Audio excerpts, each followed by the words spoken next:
everyone, Mary the Psychic Shaman here, and I wanted to do a little video, hopefully it's short, in regards to a way to connect with a tarot deck that you're not used to. Now, I have had the Wildwood Tarot for a while, and I have not had the opportunity to do any rituals or any connection with it.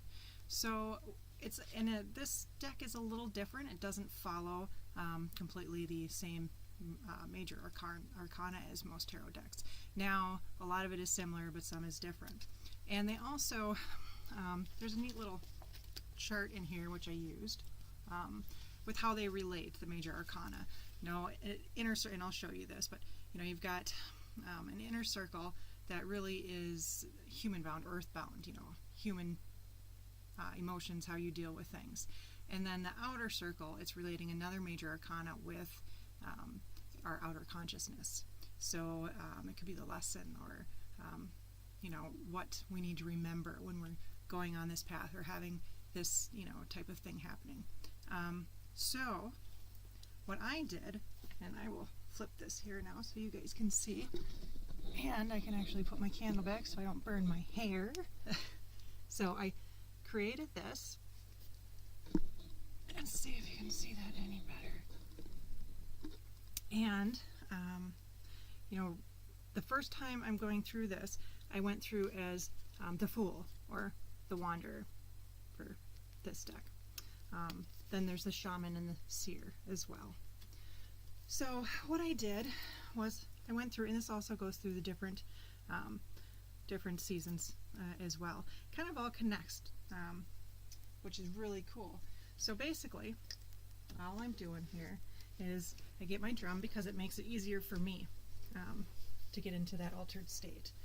So, if I start with, I'm going to start by going into a journey, and I will be following the Wanderer. So I will be the Fool. That's the mentality I have while I'm going around the wheel. So the first part here, first section that I'm going to meet is the Ancestor. And I need to remember the basic behind the outer, like our universe, is the pole star. To me, I went and got the guidance from the Ancestor. The pole star for me was like the North Star. I hear in North America where it's always there, always constant, always has your back, and it can guide you, as well as the Ancestor. So when you get this basic, and you don't have to know everything about the card. Yes, skim through the book, but then go on these journeys yourself, because what you get out of it is going to connect you so much more with that card. And so here's just an example. I'll give me a minute, and usually I don't even know how long it takes me, but here we go.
So that would be about how long, and what I did is I did put myself in vision to start yourself, seeing the Fool or the Wanderer in this case. So you see this person, you follow them, and what you're doing is they're guiding you, but you're taking on that mentality, childlike wonder, the open, the more earthbound still. You're taking that and you're going to meet the ancestor. And what does the ancestor say to you?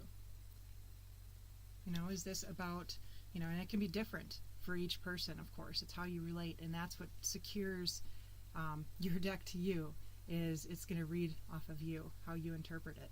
So this is what we're trying to do, is get that essence into each card and a connection between your brain and each card. So what does the ancestor tell you?